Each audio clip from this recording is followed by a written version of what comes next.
Hello everyone, स्वागत है आपका हमारे चैनल पे। और आज है जुलाई 4 और हम लोग इम्पोर्टेंट न्यूज़ को यहाँ पे कवर करते हैं। ठीक है, और ये पीडीएफ जो है हमारा जनसत्ता का, इसको जो है टेलीग्राम चैनल पे अपलोड कर दिया गया है। जिन लोगों ने अभी तक देखा नहीं है जाके देख सकते हैं हमारे चैनल पे। ठीक है, जीएस कुटुम्बकम करके हमारा चैनल है टेलीग्राम का। आइए स्टार्ट करते हैं। सबसे पहला, अभी आपने देखा है कि यूपी में एक हादसा हुआ है। हाथरस जगह नाम है वहाँ पे। ठीक है, ये देखिए, यही वो जगह है जहाँ पे 121 लोगों का जान चला गया है, बस लापरवाही के कारण। 121 लोगों का जान, वो भी भगदड़ के कारण। क्या हो रहा था यहाँ पे? सत्संग हो रहा था।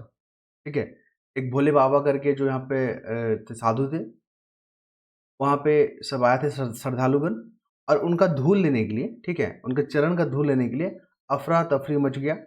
121 लोग, आपको पता ही सत्संग में जो है काफ़ी वृद्ध लोग जाते हैं वहाँ पे। ठीक है, तो अब उनको कई सारी बीमारियां भी होती हैं जो वृद्ध लोग जाते हैं वहाँ पे। और ऐसे में जब वहाँ पे फोकेशन, भीड़, ठीक है, हरासमेंट, इस तरह का जो माहौल मिला, तो वहाँ पे लोग को जान जाना लाजमी था। अभी जो है यहाँ पे एक आयोग का गठन किया गया है। ठीक है, उत्तर प्रदेश सरकार ने एक आयोग का गठन किया गया है। उसका लीड कौन करेंगे? नाम याद रखिएगा, ब्रजेश कुमार श्रीवास्तव। ये जो है ना, आयोग का लीड करेंगे। और ये इंपॉर्टेंट फैक्ट है, यूपीएससी माफ कीजिएगा, यूपी पीसीएस में जो है संभावना है पूछी जाने की कि ब्रजेश कुमार श्रीवास्तव। और बीपीएससी में पूछेगा, क्योंकि ये हादसा बहुत बड़ा है, क्योंकि इस पर प्रधानमंत्री जी, हमारे राष्ट्रपति जी का कमेंट है इस पर। ठीक है, उन्होंने संवेदना व्यक्त की है। इस दुख की घड़ी में जो है हम आपके साथ रहेंगे और हर संभव जो भी प्रयास होगा, ठीक है, सब कुछ करेंगे। यहाँ पे मृतकों के लिए 2 लाख रुपए का अनाउंसमेंट हुआ है, और जो घायल हुए उनके लिए 50,000 रुपये का। ठीक है, ये तमाम फैक्ट है मैंने आपके साथ शेयर किया जो कि एग्जाम में पूछे जा सकते हैं। नेक्स्ट मूव करेंगे हम लोग। देखिए, सोशल मीडिया मंच था, जैसे अभी ट्विटर है ना। ट्विटर को अभी क्या नाम दिया जा रहा है? एक्स। उसी प्रकार सेम जो है भारत का अपना था कू। ठीक है, क्या था? कू था। और इसका जो चिड़िया था ना, पीला रंग का चिड़िया था। कौन सा कलर का? पीली कलर का। याद रखेंगे आप, तो पूछा जा सकता है। और ट्विटर का कौन सा है? ब्लू कलर का, है ना। और तो यहाँ पे ये जो है बंद हो गया है कू। ठीक है, एक ट्विटर जो है ब्लॉग था भारत का। इसके संस्थापक कौन थे? याद रखिएगा, राधा कृष्ण और मयंक थे। क्यों बंद हो गया? क्योंकि इसका जो कॉस्टिंग था, जिसको ऑपरेट करने में जितना पैसा लग रहा था, उतना पैसा यहाँ पे इकट्ठा नहीं किया जा रहा था। ठीक है, इसको ऑपरेट करने में दिक्कत आएगा ही आएगा। इन्होंने क्या किया, जो भी संस्थापक थे, फाउंडर थे, उन्होंने अन्य कंपनी के साथ बात किया कि चलिए हम लोग मिलकर इसको चलाते हैं। लेकिन वो जो वांछित जो परिणाम होता है, रिजल्ट निकल के नहीं आया। इस कारण से उन्होंने इतना कड़ा फैसला लिया और कू को जो है यहाँ पे अलविदा कर दिया गया। ठीक है, ये माइक्रो ब्लॉगिंग साइट था, याद रखेंगे आप। अब आते हैं हम लोग यहाँ पे जहरीली शराब के बारे में पढ़ेंगे। देखिए, सबसे पहला जो है, शराब तो सब पी रहे ना। अब बिहार में शराब बंद भी है, तो बिहार में तो शराब को लेकर इस पर क्वेश्चन आने का पूरा संभावना है। 2016 में इसको बैन कर दिया गया था। शराब जो है ना, एक होता है मिथेनॉल। ठीक है, यहाँ पर देखिए लिखा हुआ है मेथनॉल। मेथनॉल के कारण जो है ना, वो जहरीली शराब बन जाता है। और जो अच्छा जो शराब होता है, जिसको पीने से लोग मरते नहीं है, उसको बोलते हैं इथेनॉल। ठीक है, और जो मर जा रहा है पी के, उसको बोलते हैं मिथेनॉल। ठीक है, केमिकल फॉर्मूला देख लीजिए। C2H5OH होता है इथेनॉल का, जो कि सही होता है अल्कोहल में, इससे जो मृत्यु नहीं होता पीने से। और CH3OH जो होता है ना, इसको बोलते हैं मेथेनॉल, तो पीने से मृत्यु हो जाता है। ठीक है, तो आपको बता दें, यहाँ पे जितने भी अवैध कारोबार होते हैं शराब को लेकर, उसी को लेकर ये आर्टिकल पूरा छपा हुआ है। तो मेथेनॉल तो आपका साइंस टेक में क्वेश्चन पूछ लेता है कि जो जहरीली जो शराब होते हैं, उसको पीने से आदमी मर जाता है, किस कारण से? तो मेथेनॉल के कारण से, क्योंकि उसमें मेथेनॉल आ जाता है। ठीक है, और जिस तरह से अवैध जो शराब बनाए जाते हैं, आप देखो ग्रामीण इलाकों में भट्टियों में बनाए जा रहे हैं, तो बनाने का जो प्रोसेस होता है वो सही नहीं होता है। ठीक है, इस कारण से जो वहाँ पे जो आउटपुट निकलता है रिएक्शन का, वो गलत निकल जाता है, जिससे क्या बन जाता है? मेथनॉल बन जाता है, और लोग पीते हैं तो मर जाते हैं। यहाँ पे कहीं ना कहीं आर्टिकल में प्रशासक की भूमिका, पुलिस जो होती है, वहाँ लोकल प्रशासन होता है, उसकी भी भूमिका होती है। तभी तो जाके यहाँ पे ये लोग जो है पनाह मिल पाता है। ठीक है, तो इसी को लेकर ये आर्टिकल छपा हुआ है। आपको बताते हैं, जो देसी शराब जो होता है ना, कैसे बनता है। देसी शराब जो है बनाने में आपका कौन कौन सा रॉ मटेरियल होता है? तो गुड़ होता है, पानी, यूरिया, ठीक है, ऑक्सीटोसिन, अंगूर, मकई, जौ, महुआ का फूल, सबको क्या करते हैं, सड़ा दिए जाते हैं, गला दिए जाते हैं और फर्मेंटेशन करके जो उसका रस निकलता है, फिर उसको जाके उसमें मेथनॉल मिलाता है ताकि उससे नशा बना रहे। ये प्रोसेस यहाँ पर लिखा हुआ है कैसे बनता है, ठीक है। प्रोसेस इसलिए जानना है क्योंकि साइंस टेक वाला जो ऑप्शन होता है, मतलब जो टॉपिक होते हैं वहाँ से क्वेश्चन पूछ लिया जाता है मेथनॉल के बारे में, एथेनॉल के बारे में। ऑक्सीटोसिन, अभी न्यूज़ में भी था, ऑक्सीटोसिन पता है ना आपको, लोग यहाँ पे फार्म में यूज़ करते हैं दूध उतारने के लिए जल्दी से, ठीक है। इसको लव जो है हार्मोन भी कहा जाता है ऑक्सीटोसिन को। इसको जो लोग जो है वेजिटेबल को बड़ा करने में, मतलब जैसे नहीं, तो फूलगोभी बहुत बड़ा हो गया, बैंगन बहुत बड़ा हो गया, कद्दू बहुत बड़ा हो गया देखने में, ये सब ऑक्सीटोसिन का ही प्रयोग करते हैं। ये सब जो तमाम फैक्ट है ध्यान रखिएगा। एक एक प्रकार का हार्मोन है जो कि आपका जहरीली शराब बनाने में भी लोग यूज करते हैं, बहुत अन्य क्षेत्रों में भी करते हैं। जो आप देखोगे जो लेबर पेन होता है, ठीक है, जब प्रसव का जब समय आता है तो महिलाओं को ऑक्सीटोसिन दिया जाता है ताकि जो है सही तरीके से जो यहाँ पे क्या हो जाए, प्रसव हो जाए। तो खैर इतने ही फैक्ट इसके लिए ध्यान में रखिए, आगे हम लोग और डिटेलिंग करेंगे। नेक्स्ट मूव करेंगे हम लोग, ये क्या है, नेपाल। नेपाल में अभी जो है ना राजनीतिक अस्थिरता, ठीक है, देखने को मिल रहा है। मतलब वहाँ का जो भी गवर्नमेंट है, जो गठबंधन बना के चल रहे थे, तो उनमें थोड़ा जो है यहाँ पे भेदभाव देखा जा रहा है, ठीक है, मतभेद देखा जा रहा है।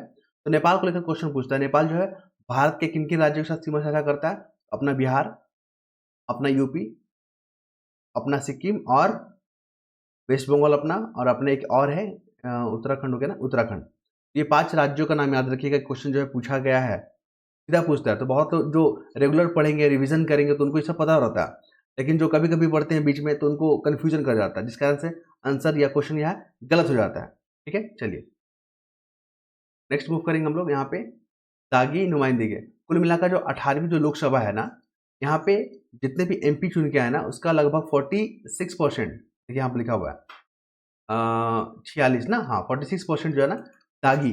दागी मतलब उन पे आरोप लगा हुआ है बलात्कार को लेकर, हत्या को लेकर, ठीक है, हत्या की कोशिश, अपहरण को लेकर, ठीक है, और महिलाओं के विरुद्ध आचरण को लेकर। तो ऐसे जब इन पे आरोप लगे हैं और वो लोग चुन के भी आ गए, तो बताइए इससे देश का प्रगति में कितना नुकसान होगा, होगा ना। उसी को लेकर ये आर्टिकल छपा हुआ है कि ऐसे लोगों को जो है टिकट कौन दे देता है और लोग जीत भी कैसे जाते हैं, जो कि सही नहीं है हमारे लोकतंत्र के लिए। इसी को लेकर ये आर्टिकल छपा हुआ, मेंस में या ऐसे पेपर में आपको काम आएगा। कथनी और करनी में अगर हम लोग बात करें तो आपको G7 समिट कहाँ हुआ, इटली में हुआ, और भारत और कनाडा के बीच में वहाँ पे बातचीत हुआ था कि कनाडा ने बोला था कि भारत के साथ मिलकर हम आतंकवाद को खत्म करने के लिए जो है प्रयास करेंगे। लेकिन जैसे ही वो अपना घर जाता है ना, कनाडा का जो प्रधानमंत्री, जैसे ही अपना घर पहुँचते हैं, वो लोग जो है फिर अपना जो कमिटमेंट है उसे पलट जाते हैं, क्योंकि अभी जो है खालिस्तानी मुद्दा को लेकर भारत और अमेरिका, भारत और कनाडा के बीच में जो रिश्ते में थोड़ा सा तनाव देखने को मिल रहे हैं। तो ये सब जो क्वेश्चन मेंस में आपको इंटरनेशनल और नेशनल रिलेशन में पूछा जाता है, टॉपिक के अंतर्गत, कि भारत और अमेरिका के जो संबंध जो मजबूत चले आ रहे हैं, लेकिन अभी हालिया में जो उनके रिश्तों में थोड़ा सा गिरावट देखा गया है, इसके पीछे आप क्या कारण मानते हैं, अपना सुझाव दें। तो ये सब आपको, यही सब चीज़ तो यहाँ पर लिखना होगा फ्लो चार्ट बना के, ठीक है। नेक्स्ट मूव करें हम लोग, ये देखिए जल जमाव। अभी बारिश का मौसम हो गया है, तो शुरू में बारिश अच्छा लगता है, लेकिन अगर देखेंगे जब बारिश हो रहा है, नॉर्मल बारिश हो रहा है, और शहरों में, ग्रामीण इलाकों में अगर वर्षा का पानी अगर जमा हो जाए, ठीक है, तो उससे लोगों को बहुत परेशानी होती है। तो उसी को लेकर ये आर्टिकल छपा हुआ है। एक तरफ जो है जल संकट का समस्या बना हुआ है, दूसरी तरफ जल जमाव का समस्या बना हुआ। तो ये दोहरा समस्या को निजात कैसे मिलेगा, ठीक है, उसी को लेकर ये आर्टिकल छपा हुआ है। तो पानी को जो जो वर्षा का पानी है उसको हमें क्या करना, कंजर्व करना। तो उसके लिए हम क्या करेंगे, तालाब बनाएंगे, डोभा बनाएंगे, ठीक है, तमाम ऐसे जो है प्राकृतिक उपायों को जो हम लोग यूज़ करेंगे, जिससे कि हमारा वर्षा का पानी क्या हो, स्टोर हो सके और हमारा ग्राउंड लेवल जो है मेंटेन हो सके। नेक्स्ट मूव करेंगे, ये देखिए, ये है राज्यसभा के विपक्ष के नेता। कौन है, राज्यसभा के विपक्ष के नेता है, ठीक है। तो इन्होंने जो है बाइकआउट कर दिया था राज्यसभा का, जो कार्रवाई चल रहा था उससे। क्यों कर दिया था, क्योंकि इन्होंने कहा कि जो राष्ट्रपति का जो भाषण हुआ था उसके बाद जो चर्चा होता है, तो प्रधानमंत्री जो वहाँ पे अपना सफाई दे रहे थे, तो इन्होंने आरोप लगाया कि वो झूठ बोल रहे थे, क्योंकि प्रधानमंत्री जी के द्वारा बोला जा रहा था कि संविधान के विरोधी हैं ये कांग्रेस और इंडिया पार्टी वाले लोग, ठीक है। तो इनको ये चीज़ अच्छा नहीं लगा, तो इन्होंने कहा कि आरएसएस, ठीक है, 1950 की बात कर रहे हैं, आरएसएस और इन्हीं की पार्टी बीजेपी वगैरह जो थी, वो लोग संविधान को जो है विरोध किए थे। यहाँ पर लिखा हुआ है, इन्होंने आरोप लगाया कि जो आरएसएस है, जो ऑर्गेनाइजर थे, 1950 में अपने पत्र में लिखा था कि जो संविधान में सबसे बुरी बात यही है कि भारतीय भारतीयों के लिए कुछ नहीं है। इन्होंने जो है आरोप लगाया। क्वेश्चन पूछा गया है CPI, communist party of India, और आपका आरएसएस, ये दोनों का जो एस्टेब्लिश ईयर है ना 1925 है, और ये क्वेश्चन पूछा गया है बिहार पब्लिक सर्विस कमीशन में। तो ध्यान रखिएगा, रिपीट करता है क्वेश्चन, बहुत बार रिपीट करता है क्वेश्चन, नहीं करेगा स्टेटमेंट डाल के बना देगा आपको पता होना चाहिए, क्योंकि एलिमिनेशन टेक्निक तभी काम आएगा जब आपको 2-3 फैक्ट पते हो। ठीक है, चलिए नेक्स्ट मूव करेंगे हम लोग। तो यहाँ पे आरबीआई को लेकर क्वेश्चन पूछा गया यूपीएससी में। आरबीआई जो है ना, आरबीआई को पावर जो है संविधान के तहत नहीं दिया जाता, बल्कि आरबीआई जो एक्ट है 1934 के तहत मिलता है। आपको बता दें इसका नेशनलाइज कब किया गया था, 1949 में किया गया था। 1 जनवरी 1949 को इसका नेशनलाइज किया गया था आरबीआई का। आरबीआई का काम क्या होता है, नोट इशू करना, इन्फ्लेशन कंट्रोल करना, ठीक है, बैंकर के रूप में काम करना, सरकार के बैंकर के रूप में कार्य करना। ठीक है, ये तमाम फैक्ट है, ध्यान रखेंगे। और अभी वर्तमान में कौन है इसके गवर्नर, शक्तिकांत दास। इसका जो गवर्नर का अपॉइंटमेंट कौन करते हैं, राष्ट्रपति? बिल्कुल नहीं, कैबिनेट जो है सरकार करती है। ठीक है, कैबिनेट सरकार करती है, मतलब सरकार करती है, गवर्नमेंट करती है, केंद्र सरकार।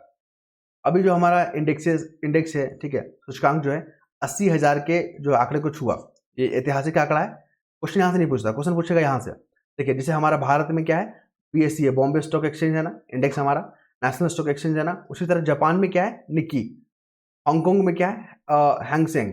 और दक्षिण कोरिया में क्या बोलते हैं इसको, कॉस्पी। एक तरफ दे देगा कंट्री, दूसरी तरफ दे देगा इंडेक्सेस, बोलेगा मैच करके दिखाइए। मैचिंग कब कर पाएंगे, जब आप पढ़ पाएंगे, आप चीज़ों को जान पाएंगे। ठीक है, इसलिए आपको न्यूज़पेपर देखना बहुत कंपलसरी होता है। खास करके आपको जागरूक तो बनाएगा ही बनाएगा, नॉलेजेबल तो बनाएगा ही बनाएगा, एग्जाम को क्रैक करने में भी बहुत मदद करता है आपका न्यूज़पेपर, इसलिए स्किप नहीं करना है। ये हमारा पीडीएफ जो है टेलीग्राम चैनल पे जाएगा, अगर आपको पसंद आता है तो बहुत लोग लाइक भी करते हैं, मैं उनको देखता भी हूँ। और जो यूट्यूब पे जो कमेंट करते हैं ना, उनको मैं तुरंत रिप्लाई कर देता हूँ, क्योंकि उस पर हमारा एक्टिविटी जो है कंटिन्यू बना हुआ रहता है। बाकी टेलीग्राम पे जो है बीच बीच में या कुछ इंटरवल के बाद ही हमें आ पाता हूँ वहाँ पे, क्योंकि बहुत सारे पर्सनल काम भी होते हैं। ठीक है, आपकी तरह ही मैं भी एक स्टूडेंट हूँ, तो मुझे भी थोड़ा समय निकालना होता है खुद के लिए। चलिए, यहाँ पे ये आर्टिकल की अगर बात करें तो एफसीआई, देखिए एफसीआई, देखिए एफसीआई जो है ना, गवर्नमेंट जो कंपनी है वही खरीद करती है। खरीद करने का काम एफसीआई का होता है। एफसीआई होता है ना, food corporation of India. Clear है? तो आपको बता दें, गेहूं को लेकर प्रश्न पूछता है, पूछा गया सीडीपी और जेपीएससी का एग्जाम में हुआ था अभी, तो गेहूं को लेकर प्रश्न पूछ दिया। गेहूं किसके तहत आता है, तो रबी फसल के तहत आता है। ठीक है, गेहूं के लिए आपका एमएसपी है, एमएसपी अनाउंस किया जाता है। इस बार का एमएसपी कितना अनाउंस किया गया है, 2,275 रुपया प्रति क्विंटल। क्लियर है? और आपको ये बता दें, इस बार कितना खरीद किया गया गेहूं का, तो 2.66 लाख 2.6 करोड़ टन। ठीक है, तो ये याद रखिए, ये सब आंकड़े, यही सब आंकड़े जो स्टेटमेंट बना के पूछता है तो सॉल्व करने में आपको मजा आएगा। फिर देखिए, अभी हमारा जो है संसदीय समिति बना है, मंत्रिमंडलीय समिति बना है। ठीक है, जैसे कि सुरक्षा को लेकर, और सुरक्षा को लेकर, फिर आर्थिक और राजनीतिक मामले से संबंधित मंत्रिमंडल समितियों गठित किया गया है। ठीक है, ध्यान रखिएगा आप लोग। जैसे कि सुरक्षा को लेकर यहाँ पे हम लोग बात करें तो यहाँ पे प्रधानमंत्री जी के नेतृत्व में बना है सुरक्षा को लेकर। आर्थिक मंडल भी जो है प्रधानमंत्री के नेतृत्व में बना है। और राजनीतिक मामले का जो है यहाँ पे ये आंकड़ा नहीं दिया है, इसलिए हम इसको डिटेल में डिस्कस नहीं कर रहे हैं। हम लोग देखेंगे यहाँ पे सुरक्षा जो बना है मंत्रिमंडलीय, हम लोग देख रहे थे सुरक्षा और आर्थिक मामले को लेकर। ठीक है, तो यहाँ पे राजनीतिक मामलों से संबंधित जो कमेटी बैठा है, सबके प्रधानमंत्री ने नेतृत्व किए हैं। ठीक है, तो यहाँ पे याद रखिएगा, ये वही जो मंत्रिमंडल है, कैबिनेट, ये इकोनॉमिक अफेयर का कैबिनेट कमेटी है, cabinet committee of economic affair. ये वही कमेटी है जो एमएसपी को फाइनल करती है। ठीक है, एमएसपी को जो है सिफारिश कौन करती है, सीएसईपी बोलती है कि भैया देखिए यहाँ पे 50 रुपये होना चाहिए, लेकिन जो फाइनल मुहर लगाती है कि हाँ ठीक है 50 रुपये ही रहेगा, ये करती है आर्थिक मामले का cabinet committee of economic affair. याद रखेंगे, ये महत्वपूर्ण फैक्ट है, कई दफा एग्जाम में पूछा जा चुका है। फिर देखिए, यहाँ पे आर्टिफिशियल इंटेलिजेंस को लेकर बात किया जा रहा है। आर्टिफिशियल इंटेलिजेंस को लेकर इसलिए बात किया जा रहा है क्योंकि भारत में अभी एक समिट हुआ है। क्या नाम बोला जा रहा है उसको, यहाँ पे मैंने लिखा है, ये देखिए एआई मिशन। ठीक है, आर्टिफिशियल मिशन। तो एआई को लेकर क्या क्या अभी जो चिंताएं हैं आपको बता दें। आपने डीप फेक का नाम सुना होगा, डीप फेक काफी न्यूज में रहा, प्राइवेसी इशू है। ठीक है, और लिटरेसी जो है होता है डिजिटल लिटरेसी, उसको लेकर भी हमारे यहाँ और उतना जो है पुख्ता इंतजाम नहीं है, इंफ्रास्ट्रक्चर का अभाव है, इन्वेस्टमेंट का अभाव है, ये सब नेगेटिव पक्ष है आर्टिफिशियल इंटेलिजेंस को लेकर। प्रॉफिट की अगर बात करें तो एआई का जो है कहाँ यूज़ करेंगे, एजुकेशन सेक्टर में। आपने देखा था जो आपका हुआ था क्या, कोरोना काल हुआ था, उसमें जो घर बैठे ही पढ़ाई हो रहा था, घर बैठे ही काम हो रहा था, वो सब कैसे पॉसिबल था, एआई। फिर हम लोग बात करेंगे हेल्थ सेक्टर में, फिर आपका ड्रोन वगैरह का यूज़ जो हो रहा है आपका कीटनाशक के लिए, यूरिया छींटने के लिए, तो यहाँ पे एग्रीकल्चर सेक्टर में भी आपका यूज़ होगा, ठीक है। तमाम मतलब तमाम जो सेक्टर हैं वहाँ पर भी आपका होगा लॉ एंड ऑर्डर मेंटेन करने के लिए। तो पॉजिटिव और नेगेटिव पक्ष दोनों यूज रखिएगा ध्यान, क्योंकि मेंस में जब क्वेश्चन पूछेगा तो आपको यही पूछेगा कि इसके क्या कंसर्न है, क्या चिंताएं हैं, जिसको लेकर जो है एआई न्यूज़ में बना रहता है, तो आपको यही सब चीज़ लिखना है, ठीक है, फ्लो चार्ट बना के। फिर देखिए यहाँ पे एससीओ सम्मेलन हुआ है, कहाँ, कजाकिस्तान में हुआ है। कहाँ, कजाकिस्तान में हुआ है एससीओ। एससीओ कब बना था, 2001 में बना था। कितने मेंबर है, 8 मेंबर, इसमें रशिया भी है। और इसमें महत्वपूर्ण मुद्दा क्या है, रसिया के साथ अभी हमारा जो थोड़ा था जो कंसर्न था, इंपॉर्टेंट मुद्दा था वो कि जो भारतीय थे उसको जो है रूस की सेना में शामिल कर दिया गया था, लगभग 200 लोगों को। उसी को लेकर, जो सुरक्षा को लेकर, जो यहाँ पे एससीओ में रसिया के साथ बातचीत होगा। फिर बात करेंगे ये हमारे हार्दिक पांड्या, इन्होंने जो बेहतर परफॉर्म किया है, और T20 मैच जो हम लोग जो ये टाइटल जीते हैं इस बार, ये हमारा दूसरा है। तो ये जो है हरफनमौला मतलब क्या होता है, ऑलराउंडर बोलते हैं इसको इंग्लिश में, ठीक है। बैटिंग भी अच्छा करते हैं, बॉलिंग भी अच्छा करते हैं, फील्डिंग भी अच्छा करते हैं, सब कुछ अच्छा करते हैं। उनमें इनको रैंकिंग 1 प्रदान किया गया है, टॉप में आ गए हैं वो, ठीक है। तो ये था इंपॉर्टेंट फैक्ट। इसके बाद मुझे कुछ खास नज़र नहीं आ रहा है। ये पीडीएफ हमारा टेलीग्राम चैनल पे चला जाएगा। अगर आपको अच्छा लगता है तो अपना फीडबैक जरूर दें, बहुत लोग दे रहे हैं मुझे, तो वो हमें बेहतर करने के लिए क्या करते हैं, प्रोत्साहित करते हैं। धन्यवाद।